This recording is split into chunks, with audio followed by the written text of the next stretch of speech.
Subscribe कीजिए the student academy channel को और बेल आइकन पे प्रेस कीजिए लेटेस्ट वीडियो अपडेट के लिए। नमस्ते दोस्तों, कैसे हो आप लोग। दोस्तों, मैंने 5 से 6 वीडियो नंबर सिस्टम के ऊपर बनाई थी। बहुत ही सरल भाषा, बहुत ही बेहतरीन भाषा में मैंने समझाने का प्रयास किया था। मोस्टली मेरी जो क्लासेस चली थी वो चली थी फैक्टर्स के ऊपर, है ना। फैक्टर्स, टोटल ऑफ फैक्टर्स, इस टाइप से चली थी। आज हमारा टॉपिक है, मैं नंबर सिस्टम का भी बहुत सारे वीडियोस बाकी है तो वो मैं थोड़े समय बाद डालूंगा। आज मैं टॉपिक ले रहा हूँ एवरेज, एवरेज औसत।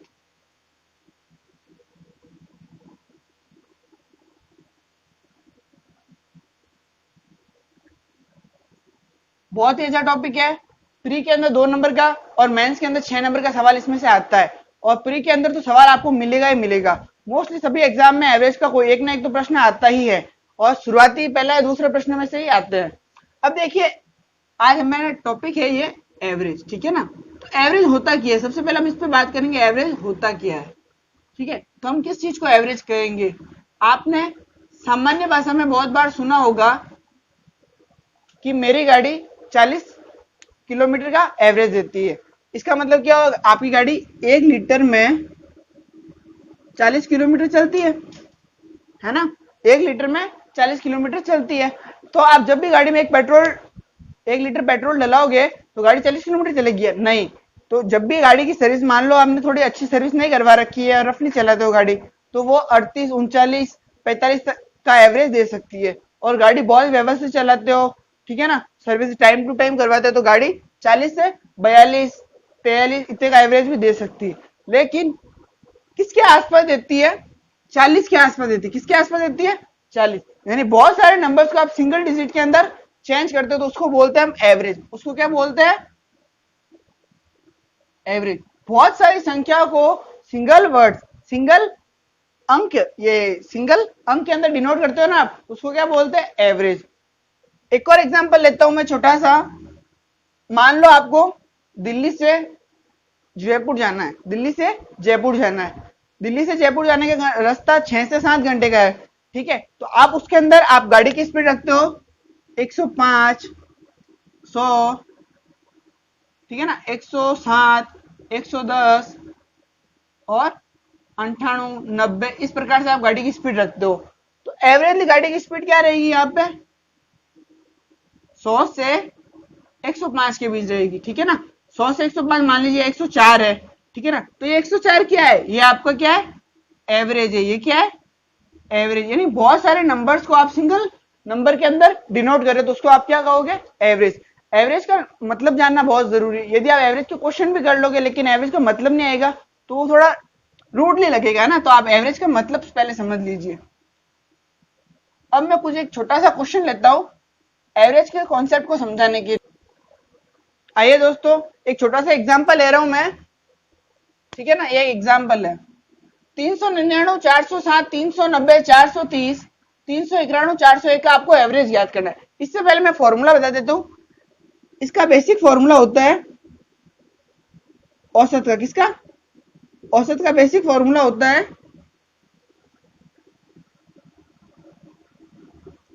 राशियों का योगफल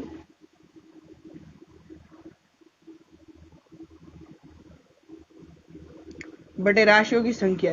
ये आप छोटी क्लासों से पढ़ते आ रहे होंगे, है ना। राशियों का योगफल बटे राशियों की संख्या, ये औसत का बेसिक फॉर्मूला है जो आप बहुत ही छोटी क्लासों से पढ़ते आ रहे हो, आप सबको पता भी होगा। लेकिन ये कॉन्सेप्चुअल है, ठीक है ना। ये अगर इस प्रोसेस से हम प्रश्न करने लगे तो बहुत ही लेंथी प्रश्न हो जाते। अब इन सबको आप जोड़ेंगे फिर इसका भाग देंगे तो बहुत ही लंबा प्रोसेस होगा, ठीक है ना।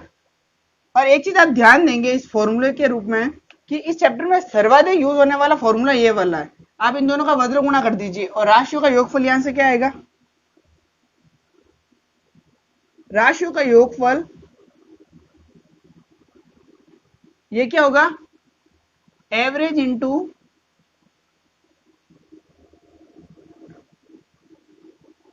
राशियों की संख्या, है ना। ये बेसिक सा फॉर्मूला सबसे ज्यादा आपके इस चैप्टर में यूज होगा।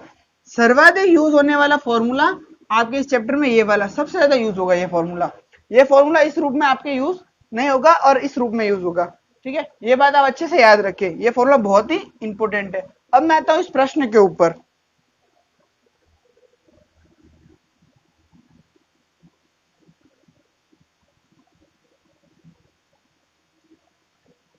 प्रश्न कह रहा है 399, 407, 390, 430, 391, 401 का हमें एवरेज ज्ञात करना है।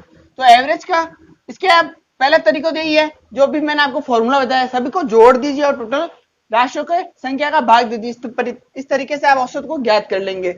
लेकिन मैं सेकंड मेथड के ऊपर चलता हूं, जो आपको एग्जाम में यूज करना है। देखिए, जो भी संख्या लिख रखी है किसके आसपास है, सबसे पहले देखिए किस संख्या के आसपास है। 399, 407, 390, 430, 391, 401। आप देखेंगे कि ये लगभग किसके आसपास है, 400 के आसपास है। तो ये हमने औसत मानना है, ठीक है, ये हमने मानना है कि इसका एवरेज कितना है, 400 है। तो अब क्या करेंगे, अब 400 से इन सबका डिस्प्लेसमेंट याद करेंगे। ये 400 से कितनी कम है, ये कम है। ये 400 से कितना अधिक है, 7 अधिक है। ये 400 से 10 कम है। ये 400 से 30 अधिक है। ये 400 से 9 कम है। और ये 400 से 1 अधिक है ना। 400 हमने एवरेज मानना है और ये 400 से कितनी कम है कितनी अधिक है ये हमने लिख दिया। अब आप इन सबको जोड़िए। तो देखिए, प्लस प्लस की संख्या को जोड़ते पहले, 37 और ये 38, प्लस का तो हो गया 38 और माइनस का हो गया -1, -10, -11 और ये हो गया माइनस का 20। देखिए वापस -1, -10 और -9, ये कितना हो गया, माइनस का 20 और प्लस का हो गया 38। 10, 30, 7, 37 और 1, 38। तो 38 में से 20 गए, कितने बचेंगे, 28। तो हमने एक्चुअल एवरेज क्या माना है, 400, पर ये क्या है, इन सबका डिफरेंट कितना आ रहा है, 28 आ रहा है। तो 28 के अंदर आप राशियों की संख्या का भाग देंगे, 1, 2, 3, 4, 5, 6। राशियों की संख्या कितनी है टोटल, 6। ये आपका ओरिजिनल एवरेज हो जाएगा। 400 प्लस इसका भाग देंगे तो 6 चौक 24, पीछे बचे 4, 40 तो आ जाएगा 6 पंजे 30, 6 चंग 36, ठीक है, पीछे बचे 4 तो 4.66। ये आपका एवरेज होगा 404.66। ये आपका एक्चुअल एवरेज है और ये इस प्रश्न का आंसर है। एक बार आप इस प्रोसेस को अच्छे से देख लीजिए। आप ये प्रोसेस क्या है, हमने किस प्रकार से किया, हमें सब संख्या दे रखी है, हमने एक एवरेज मानना है। सबसे पहले जिस संख्या के आसपास है, एक और आप बात यहाँ पे ध्यान देंगे कि ये जो हमने मानना है ना, ये आप कोई भी संख्या मान लीजिए। मैंने 400 मानी है, आप 399 मान लीजिए, 398 मान लीजिए, 397 मान, 403 मान लीजिए, कुछ भी मान लीजिए, लेकिन इस तरीके की ही संख्या माने जिससे सारी कैलकुलेशन थोड़ी इजी हो, है ना। तो मैंने ये माना 400 क्या इसका एवरेज है, फिर 400 से इन सबका डिस्प्लेसमेंट क्या है, ये 1 कम है, ये 7 अधिक है, ये 10 कम है, ये 30 अधिक है, 9 कम है और ये 1 अधिक है। फिर आप इन सबको जोड़ेंगे, है ना, इनको जोड़ना बहुत ही ईजी रहेगा। इन सबको जोड़ने के बजाय आप इन सबको जोड़ दीजिए, फिर इनका जो भी डिस्प्लेसमेंट है ना, उसके अंदर राशियों की संख्या का भाग दे दीजिए, फिर जो भी आएगा आपने जो एवरेज माना उसके अंदर इसको जोड़ दीजिए, ये आपका क्या होगा, एक्चुअल एवरेज होगा। ये हमने माना जो वाला एवरेज है, ये हमने मानना है ना, 400 क्या ये हमने माना है और ये इसका एक्चुअल आंसर है, ठीक है। उम्मीद है यहां तक आपको समझ में आया होगा। आइए दोस्तों, बढ़ते हैं हम अगले प्रश्न की तरफ। अगला प्रश्न है 7, 11, 15 x 14, 21, 25 का औसत क्या है, 15 औसत है। लास्ट प्रश्न में हमें औसत ज्ञात करना था, लेकिन इसके अंदर हमें एवरेज दे रखा है। अब हमें क्या ज्ञात करना है, x की वैल्यू ज्ञात करनी, x की वैल्यू ज्ञात करनी है। तो हमें एवरेज कितना दे रखा, तरीका वही है, बस थोड़ा सा इसमें चेंज है, वो मैं बता रहा हूँ। औसत दे रखा है 15। अब 15 से इन सबका डिस्प्लेसमेंट ज्ञात कीजिए। ये 8 कम है, ये 4 कम है, ये 0 है। x तो भी अच्छा है, इसका हम कुछ नहीं करेंगे। ये 1 कम है, ये 6 अधिक है और ये क्या है, 10 अधिक है ना। अब आप इन सब का डिस्प्लेसमेंट ज्ञात कीजिए। 8, 4, 12 और एक 13, माइनस का तो है 13 और प्लस का है 16। डिस्प्लेसमेंट कितना टोटली, 3 का डिस्प्लेसमेंट है, ठीक है ना, 3 का डिस्प्लेसमेंट है और वो भी माइनस के 3 का। तो ये जो माइनस का 3 आया है ना, इसको आप है ना इस एवरेज में से घटा दीजिए। देखिए हमने क्यों घटाया है, हमें इस सबका एवरेज दे रखा है 15। तो ये जो संख्या है ना, इन सब का सम कितना होना चाहिए, 0 होना चाहिए। सम कितना होना चाहिए, 0 होना चाहिए, तभी हमारी एवरेज होगा 15, ठीक है। तो सम 0 कब होगा, जब माइनस का प्लस का 16 और इधर भी क्या आएगा, माइनस का 16, तब ये 0 होगा। और इधर है कितना, माइनस का 13 है, तो इसको माइनस का 16 बनाने के लिए हम क्या करेंगे, -3 करेंगे, -3 करेंगे। और ये क्या है, एवरेज में से हम इस संख्या को घटा रहे हैं ना, तो ये संख्या क्या होगी, यहाँ पे x की वैल्यू होगी 15 - 3, तो x की वैल्यू क्या होगी, 12। ये होगा आपका आंसर।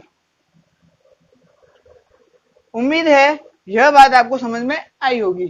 जब भी हमें किसी अचर वैल्यू की वैल्यू दे रखी हो इसके बीच में, तो इन सब का जो भी डिस्प्लेसमेंट ज्ञात है ना, ये होना चाहिए जीरो। इन सबका डिस्प्लेसमेंट का सम कितना होना चाहिए, जीरो होना चाहिए। तो सम जीरो बनाने के लिए आपको जो भी अचर संख्या में से घटाना पड़े या जोड़ना पड़े, आप उसको जोड़ दीजिए और उसको है ना आप एवरेज में से घटाइए या जोड़ दीजिए, तो वही आपका आंसर होगा। हमारे सामने प्रश्न लिख रखा है, प्रश्न नंबर 1 है ये। एक फल विक्रेता ने बड़े, मध्य तथा छोटे आकार के सेब 15, 10 और 5 के भाव से बेचे। एक फल विक्रेता है, उसके पास 3 प्रकार के फल है, बड़ा, मध्य और छोटे आकार के सेब है, ठीक है ना। उनकी रेट क्या है, 15 रुपए, 10 रुपए और 5 रुपए के भाव से वो बेच रहा है। कुल सेब 18 है, यानी 15 रुपए के वाले भाव है ना, 15 रुपए भाव वाले वो है 18 सेब है, 10 रुपए वाले 12 सेब है और 5 रुपए वाले 30 सेब है। तो हमें एक सेब की औसत मूल्य ज्ञात करना है। एक फल विक्रेता, उसके पास 3 वैरायटी के फल है, छोटे भी है, बड़े भी है और मिडल भी है, ठीक है। उनकी क्वांटिटी भी दे रखी है। अब हमें एक सेब की औसत मूल्य ज्ञात करना है। तो देखिए, सबसे पहले हमारे पास 3 वैरायटी के फल है, बड़े बड़े है, एक मिड है और एक छोटे। ये 3 प्रकार के फल है। इनकी प्राइस हमें दे रखी है 15 रुपए, 10 रुपए और 5 रुपए। ये हमें इस फल की प्राइस दे रखी है। क्वांटिटी का रेशियो क्वांटिटी दे रखी है हमें। बड़े सेब कितने हैं, 18 है, मिड वाले 12 और सबसे छोटे कितने हैं, 30 सेब है। जब भी क्वांटिटी की आपकी दे रखी है ना, तो आप इनका रेशियो ज्ञात कर दीजिए। रेशियो ज्ञात करेंगे तो इसका क्या आएगा, 6 से काटिए, 3 बार, ये 2 बार और ये 5 बार। रेशियो आ गया ये। जब भी हमें संख्या दे रखी हो तो आप उसको है ना रेशियो में चेंज कर दीजिए। जब भी संख्या दे रखी है उसको डायरेक्ट रेशियो में चेंज किया, उसके बाद डायरेक्ट आप फॉर्मूला लगाइए। देखिए 15 रुपए वाले सेब है ना, वो टोटल कितने हैं, 3 है, तो 15 तिया 45 प्लस 10 रुपए वाले 20 हो गए और 5 रुपए वाले ये 5 है, तो टोटल 25। अब इन सबको आप बांटोगे किसमें, ये जो रेशियो क्वांटिटी है तो इन सब में बांटना है। तो 5 3 8 2 10, टोटल करेंगे 45 और ये हो गए 65, 5 70 और 2 90, 90 बटा 10 टोटल 9। ये हो गई आपकी औसत प्राइस, एक सेब की औसत प्राइस। ये हो गई एक सेब की औसत प्राइस, जो कितनी है 9। एक सेब की औसत प्राइस कितनी है 9। देखो, जब भी आपको क्वांटिटी दे रखी हो उसको आप रेशियो में चेंज कर दीजिए, उसके बाद क्वेश्चन सेकंडों में हो जाएगा, ठीक है। उम्मीद है प्रश्न समझ में आया होगा। एक बार वापस एक बार रिपीट कर लेता हूं और आप भी एक बार इस क्वेश्चन को अच्छे से देख लीजिए। देखिए प्रश्न क्या कह रहा है हमें, एक फल विक्रेता, उसके पास 3 प्रकार के फल है, बड़ा फल है, मिडल है और छोटे फल है। 3 वैरायटी के फल है और उनकी रेट क्या है, बड़े वाले की 15 है, मिडल की 10 है और छोटे की 5 है। छोटे फल की कितनी है, 5 है। और इनकी क्वांटिटी दे रखी है, इसकी 18 है, इसकी 12 है और इसकी कितनी है, 30 है। 3 प्रकार के फल है, इनकी प्राइजेस ये है और इनकी क्वांटिटी दे रखी थी 18, 12 और 30। जब भी हमें क्वांटिटी दे रखी है उसको आप रेशियो में चेंज कर दीजिए। रेशियो में चेंज करने के बाद क्या है, देखो 15 रुपए वाले फल कितने, 3 है, तो इनकी टोटल प्राइस कितनी है, 15 इंटू 3 15 45। 10 है ना, 10 रुपए वाले सेब कितने, 2 है, तो 10 दूना 20 और छोटे फल कितने 5 है, उनकी प्राइस भी 5 है। टोटल कितने हो जाएगी इनकी 25। तो टोटल जो हो गए ना, ये तो हो गया इसका सम हो गया, ठीक है ना। और हमें इनको है ना इस रेशियो में बांटना, 3 2 5, तो इनको है ना आप ऐड कर दीजिए, 5 3 8 2 10, इन सबको जोड़े 90, 90 बटा 10 क्या होगा 9। ये आपका आंसर है, ऑप्शन सी आपका क्या होगा आंसर होगा। आइए दोस्तों बढ़ते हैं हम अगले प्रश्न की तरफ। अगला प्रश्न आपके सामने बोर्ड पे लिखा हुआ और आपकी स्क्रीन पे भी अवेलेबल है। लाल, नीले और हरे रंग का प्रति केजी मूल्य क्रमशः 20 रुपए, 15 और 18 रुपए है। राजमहल नामक एक इमारत को बनाने के लिए क्रमशः 15, 10 और 20 डिब्बों के रूप में यह उपयोग होता है। तो एक डिब्बे का औसत मूल्य बताना है। ये मैंने आपको अभी जो सेब वाला प्रश्न कराया उसी प्रकार का प्रश्न है। इसमें क्या है, 3 कलर के रंग है हमारे पास, लाल, नीला और हरे कलर के रंग है। एक इमारत बन रही है, राजमहल नाम है उसका। उसके अंदर लाल रंग के 15 डिब्बे यूज होते हैं, नीले रंग के 10 डिब्बे यूज होते हैं, हरे रंग के 20 डिब्बे यूज होते हैं। और इनकी कीमत भी दे रखी है हमें, लाल रंग की दे रखी है 20, नीले रंग की दे रखी है 15 और हरे रंग की दे रखी है 18। अब हमें ज्ञात क्या करना है, एक डिब्बे का औसत मूल्य, एक डिब्बे का औसत मूल्य हमें ज्ञात करना है, ठीक है ना, मतलब एवरेज प्राइस ज्ञात करनी है। तो वही ये तरीका, प्राइस सबसे पहले रेड, फिर ब्लू एंड देन ग्रीन, ठीक है। ये हमारे पास तीन रंग है। प्राइस इसकी क्या दे रखी है, 20 दे रखी है, इसकी दे रखी 15 और इसकी 18 दे रखी है। क्वांटिटी देखिए आप, क्वांटिटी को आप 15, 10 और 20 है ना, तो आप इसको रेशियो में चेंज कर दीजिए।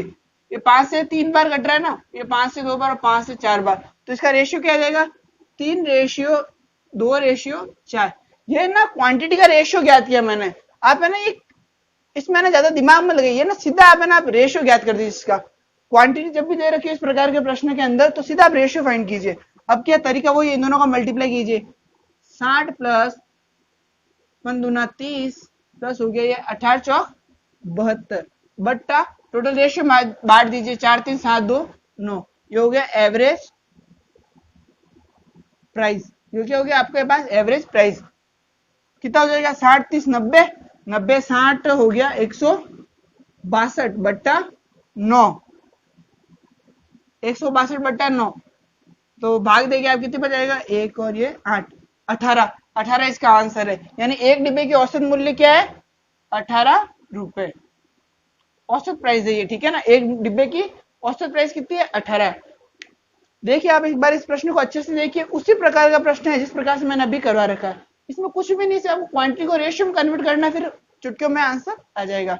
बहुत इजी प्रश्न है, मैं वापस बोल रहा हूँ। ये प्री के अंदर 2 नंबर के और मेंस के अंदर 6 नंबर के एग्जाम में 6 नंबर के प्रश्न एग्जाम में अक्सर पूछे जाते हैं। हमें क्या दे रखा है, वो 3 कलर के रंग है, एक इमारत बना रहे हैं, तीनों रंग की अलग अलग प्राइस दे रखी है हमें, और डिब्बों की संख्या भी दे रखी है, ठीक है। आप है ना इसको रेशियो में कन्वर्ट नहीं करोगे और डायरेक्ट इस तरीके से भी करोगे। देखो यहाँ पे है ना, ये चीज क्या लिखी मैंने, 60 लिखी ना, तो क्या लिखी मैंने, 20 इंटू 3 है ना, 20 इंटू 3 डिब्बों, एक डिब्बे की प्राइस है और टोटल डिब्बे कितने हैं, 3 है। रेशियो में बात कर रहे हैं ना, तो 3 डिब्बे है। ओरिजिनली कितना है, 15। यदि आप है ना इनको गुणा करके भी करोगे ना, तो भी आंसर ये आएगा, आंसर में कोई चेंज नहीं होगा। लेकिन रेशियो में करोगे कैलकुलेशन काफी फास्ट हो जाएगी, ठीक है ना। उम्मीद है यह प्रश्न आपको समझ में आया होगा। आपके सामने एक और प्रश्न लिखा हुआ है जो उसी पैटर्न से संबंधित है। अरियन सिंह के परिवार में 3 बच्चों का औसत आयु 12 वर्ष है। अरियन सिंह के परिवार है, उसमें टोटल बच्चे कितने, 3 है, और उनकी एवरेज आयु दे रखी है तीनों की 12 वर्ष है, एवं आयु का अनुपात दे रखा है 3:4:5। तो छोटे एवं बड़े बच्चे की औसत आयु होगी। हमें इनका औसत दे रखा है, तीनों बच्चों की औसत आयु दे रखी है।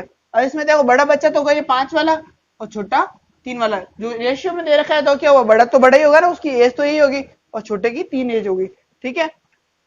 तो बड़े बच्चे की औसत आयु होगी, ये हमें ज्ञात करना है।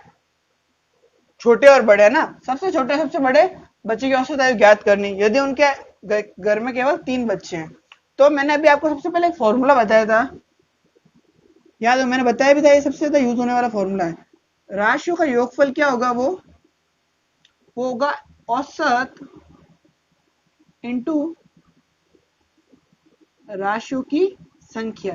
ये मैंने आपको बताया था, है ना, ये फॉर्मूला है, ये सबसे ज्यादा यूज होगा। तो अब यहाँ पे हमें वही फॉर्मूला यूज करना है। देखो राशियों का योगफल क्या होगा, ठीक है, सम ऑफ चिल्ड्रन एज। क्या होगी वो, एवरेज कितना दे रखा है 12 वर्ष, और टोटल बच्चे कितने हैं 3, तो इसका टोटल होगा बाढ़ दिया 36। टोटल एज होगी ना बच्चों की कितनी होगी, 36 होगी, ठीक है, 36 होगी। 12 इंटू 3 ये इसकी टोटल एज है। लेकिन ये बराबर किसकी होगी, 3 4 5, ये बच्चों की रेशियो वाली एज है। रेशियो है तो हम x लिख देते हैं यहाँ पे, है ना। तो इसकी टोटल एज क्या होगी, 3x plus 4x plus 5x। ये बच्चों की टोटल एज है, ये भी बच्चों की टोटल एज है, ये दोनों आपस में बराबर होंगे, ठीक है। अब सबसे छोटे और सबसे बड़े बच्चे की एज कौन सी होगी, 3x होगी सबसे छोटे बच्चे की एज, और 5 होगी सबसे बड़े बच्चे की एज। और यहाँ से आप x की वैल्यू ज्ञात कीजिए। ये कितना हो गया, 5 4 9, 9 और 3 12x बराबर हो गया 36 के, बार दिया 36। x की वैल्यू क्या आ गई, 3। x की वैल्यू क्या आ गई यहाँ पे, 3। अब हमें क्या ज्ञात करना है, छोटे और बड़े बच्चे की औसत आयु ज्ञात करें। तो छोटे बच्चे की एज क्या होगी, 3 इंटू एक्स की वैल्यू रख देंगे यहाँ पे, 3 दिया 9 प्लस 5 इंटू 3 बट्टा बच्चे टोटल कितने, 2 है ना, तो कितना हो गया 9 + 15 बटा 2 यानी 24 बटा 2 कितने हो गए 12। ये बच्चों की एवरेज एज है। ये सबसे छोटे और सबसे बड़े बच्चे की औसत आयु क्या होगी 12। यहाँ पे आप लिख भी दीजिए, छोटे एवं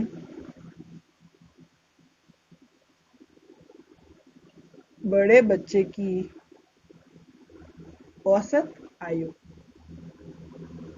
क्या होगी 12 वर्ष। ये आपका आंसर है। हमें क्या पूछा है प्रश्न के अंदर, छोटे और सबसे बड़े बच्चे की औसत आयु पूछी है। हमें क्या क्या चीज दे रखी है, सबसे पहले आप ध्यान देखिए, अरिहंत के परिवार में टोटल बच्चे कितने हैं, 3 बच्चे, तीनों बच्चों को औसत आयु दे रखी है 12 वर्ष।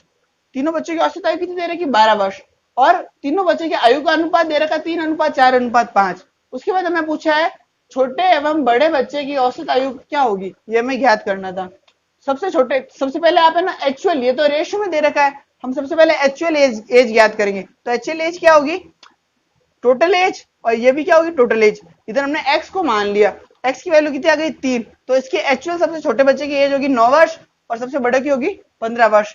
दोनों की एज टोटल कितनी है 24 वर्ष है, और टोटल बच्चे कितने 2 है, 2 बच्चों को ज्ञात करनी है ना, तो 24 बटा 2 क्या हो गया इसका आंसर 12। ये इस प्रकार से हम इसको कर लेंगे। आइए दोस्तों बढ़ते हैं हम अगले प्रश्न की तरफ। अगला प्रश्न आपके सामने लिख रखा है, एक ऑफिस में 100 कर्मचारियों की औसत आयु 29 वर्ष है। एक ऑफिस में टोटल 100 एम्प्लॉय है, इनकी एवरेज एज दे रखी है आपको 29 ईयर, जहां कुल कर्मचारी का 2/5 महिलाएं है। टोटल कर्मचारी कितने 100 है, 100 का 2/5 क्या महिलाएं है, एवं पुरुष महिलाओं की औसत आयु का अनुपात दे रखा है 5:7। तो महिलाओं की औसत आयु होगी, महिलाओं की औसत आयु क्या होगी दे रखी है ना हमें, तो 7 इसका आंसर है। रेशियो में है, लेकिन हमें देखो क्या क्या चीज दे रखी है, एक ऑफिस में 100 एम्प्लॉय है, इसका 2/5 महिलाएं है, एवं पुरुष की महिला की औसत आयु का रेशियो दे रखा है हमें 5:7। पुरुष और महिलाओं की औसत आयु का अनुपात दे रखा है 5:7, ये हमें दे रखा है 5:7। तो महिलाओं की औसत आयु कितनी है, तो महिला की औसत आयु दे तो रखी है 7 है, लेकिन ये रेशियो में, ये किस में रेशियो में, हमें एक्चुअल चाहिए। तो एक्चुअल तो वही होगी जो 7 का मल्टीपल होगी, एक्चुअल तो वही होगी ना जो 7 का मल्टीपल होगी। तो हम बढ़ते हैं ऑप्शन की तरफ, ये 7 का मल्टीपल है नहीं, ये 7 का मल्टीपल है नहीं, ये 7 का मल्टीपल है हाँ ये है, और ये नहीं है। तो आपका आंसर क्या हो गया 35 वर्ष, ये आपका सीधा आंसर है। एवरेज एज, महिलाओं की हमें एवरेज एज पूछी है, और प्रश्न में दे भी रखा है कि पुरुष और महिलाओं की औसत आयु का अनुपात 5:7 है। तो पुरुष और महिलाओं की औसत आयु का अनुपात 5:7 है, तो महिलाओं की औसत आयु क्या होगी, तो वही होगी ना जो 7 का मल्टीपल होती। तो मैंने ये क्वेश्चन है ना कैट की बुक से लिया है, ठीक है, तो यही आपके ऑप्शन भी दे रखे हैं। तो ऐसे एग्जाम में बहुत बार प्रश्न आता है जिसको आप मल्टीपल से भी इजीली कर सकते हो। ऐसे मोस्टली आपको जो पूछे जाते हैं ना, वो आपको पूछे जाते हैं 9 का, 11 का, 13 का, 15 का, 27 का, 21 का, इसके मल्टीपल्स वाले क्वेश्चन ज्यादा आते हैं। बहुत बार मैंने प्रश्न भी देखे हैं, और मोस्टली आपको अभाज्य संख्या के मल्टीपल देते हैं। अभी अभाज्य संख्या तो है, लेकिन चलो दे रखा है, ठीक है ना। तो औसत तो आयु क्या होगी, वो 7 का मल्टीपल होगी। यहाँ पे एक ही ऑप्शन है जो 7 का मल्टीपल है, तो सीधा इसका आंसर है 35 ईयर। देखो मैं बोल रहा हूँ ये इसका आंसर नहीं है, ये इसका आंसर नहीं है, ये इसका आंसर नहीं है। मैंने ये नहीं कहा ये इसका आंसर है, मैंने कहा ये तीनों इसके आंसर नहीं है। तो कंफर्मली ये इसका आंसर होगा, क्यों, और कोई भी ऑप्शन ऐसा नहीं है जो 7 का मल्टीपल हो, ठीक है ना।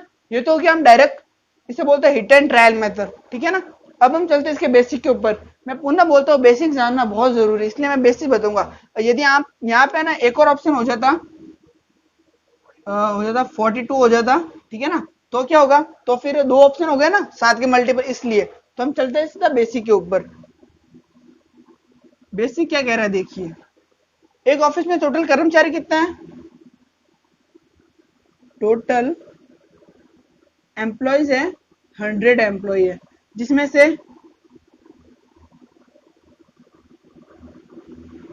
मैन एंड वुमेन का रेशियो क्या होगा, ठीक है ना। टोटल एम्प्लॉयज कितने होंगे, 100 एम्प्लॉय 2/5 महिलाएं है, तो 2/5 यानी 40 तो महिलाएं है, तो पुरुष कितने हो गए 60 हो गए।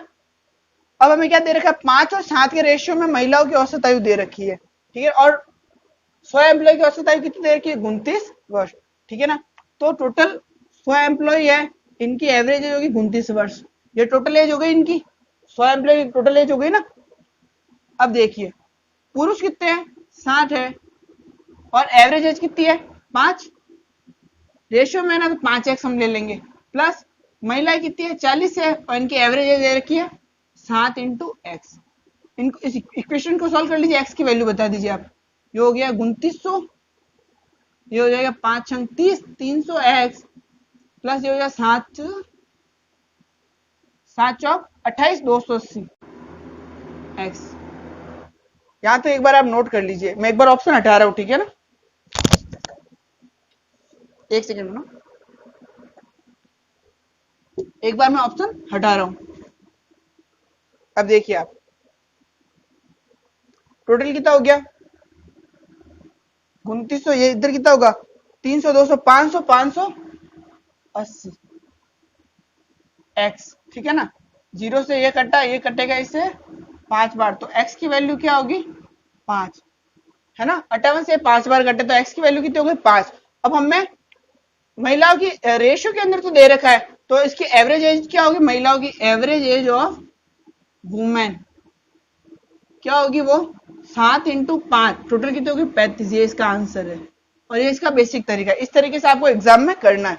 बहुत ही अच्छा प्रश्न है, सिंगल लाइन का है ये, आप मल्टीपल से करोगे सिंगल लाइन में हो जाएगा। एक बार मैं इस प्रश्न को वापस दोहरा दूं, उससे पहले आप एक बार इस प्रश्न को अच्छे से देख लीजिए।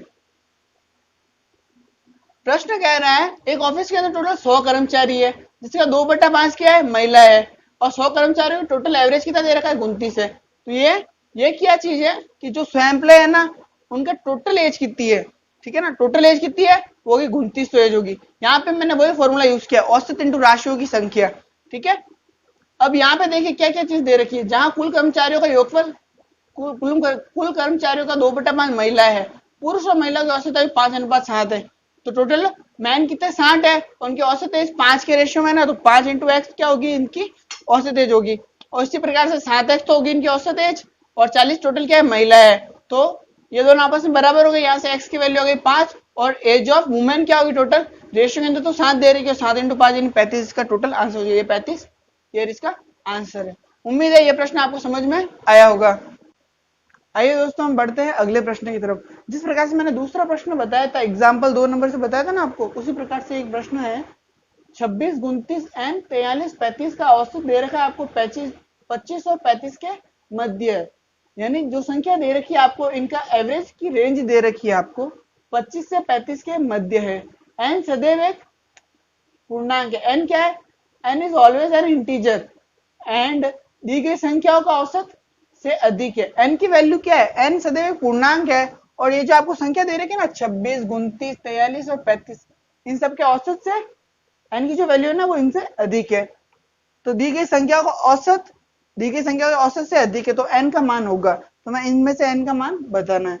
सबसे पहले क्या दे रखा है, एन एक इंटीजर है एवं दी गई संख्याओं का औसत से अधिक है, तो सबसे पहले हम इन सभी संख्या का औसत ज्ञात कर देंगे। 26, 29, 43 और 35 का औसत, 43 और 35, इन सभी संख्याओं का आपको औसत ज्ञात करना है। मैंने आपको सबसे पहले एक तरीका बताया था, ये किस संख्या के आसपास है, सबसे पहले आप ये चीज देख लीजिए। तो आप ले लीजिए 30 के आसपास है, ठीक है ना, ये हमने माना है इसका एवरेज 30 है। अब देखिए इसका डिफरेंट कितना है, 4 का है, ये 1 का है, ये 13 अधिक है, और ये कितनी है 5 अधिक है, तो प्लस की कितनी हो गई 18, और माइनस के हो गए 5, टोटल कितना हो जाएगा 18 में से 5 गए 13, ठीक है। अब इसका एक्चुअल क्या आ गया, ये डिफरेंट हो गया 13 का, और टोटल संख्या कितनी है 4 है ना, तो 30 प्लस 4 तिया 12, एक बच्चा 4 दूनी 8, और पीछे 4 पंजे 20, ये इसका एवरेज है। एक्चुअल एवरेज क्या है 33.25, इसका एक्चुअल एवरेज है। एक्चुअल एवरेज क्या हो गया, ये हमने 30 एवरेज माना था, इसका एक्चुअल एवरेज आ गया 33.25। तो एक बार आप यहाँ पे लिख दीजिए, इसका एक्चुअल एवरेज क्या है 33.25 है, ठीक है ना। आप पॉज करके नोट कर दीजिएगा, 33.25 ये अभी हमने फाइंड किया है, ठीक है ना, 25 है, ठीक है। अब उसके बाद क्या बोल रही है, इन संख्याओं का एवरेज 25 और 35 के मध्य लाया करता है। तो 25 25 से तो बड़ा होगा। और अब संख्या ले लेते हैं, 26 प्लस 29 प्लस 43 प्लस 35 प्लस क्या है n। टोटल संख्या कितनी है, 3 और 2 5, ठीक है ना। और 35 के मध्य ये लाया करता है। इन संख्या का एवरेज इस रेंज के बीच में लाया करता है ना। अब इन दोनों को मल्टीप्लाई करें, 25 पंजे 125, ये हो जाएगा 20 40 80 और 110 110 और 8 118 और 9 6 होगा 133 प्लस n और इधर हो जाएगा 35 पंजे 55 25 का 5 कैरी 2 5 से 15 तो 17 175। अब n की वैल्यू ज्ञात करनी है तो आप 133 है ना दोनों पक्षों में, मतलब ये एक्चुअली क्या है असम्मिका, इसको है ना आप ये ध्यान देंगे, इसको क्या बोलते हैं असम्मिका बोलते हैं। यदि आप साइंस मैथ से हो तो आपने 11 12 में इसके बारे में जरूर पढ़ा होगा, ठीक है ना। तो ये एक असम्मिका है, तो इसको क्या करेंगे हम दोनों पक्षों इस ये ना जो भी असम्मिका दे रखेगा इसमें 133 को घटाएंगे तो क्या आ जाएगा, इस तरफ आ जाएगा 133 में से घटेगा माइनस का 8 n और इधर आ जाएगा 33 है ना तो 7 हो गया 40 40 तो 30 37 और ये हो गया 5, ये हो गया टोटल 42, ठीक है। हाँ 42 हो गया, ठीक है। अब ये हमारे पास आ गई n की रेंज, लेकिन हमें सबसे पहले लाइन क्या बोली इसके अंदर देखो, दी गई संख्याओं के औसत से बड़ा है, यानी -8 तो है ना, इसकी रेंज आ गई है, लेकिन ये बड़ा किससे होगा 33.25 से होगा ना, 25 से तो सदैव ये बड़ा होगा, n की वैल्यू ये वाली आ जाएगी।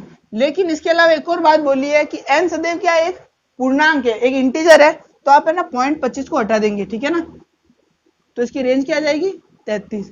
इस प्रकार से ये प्रश्न होगा, तो इसकी रेंज क्या आ जाएगी 33 से लेकर 42 के मध्य इसकी रेंज है। एक बार आप इस प्रश्न को अच्छे से रिपीट करें, बहुत ही अच्छा प्रश्न है, ये आपकी कैट की बुक से ले रखा है, ठीक है ना, बहुत ही बेहतरीन प्रश्न है और आपकी इसकी रेंज याद करनी है।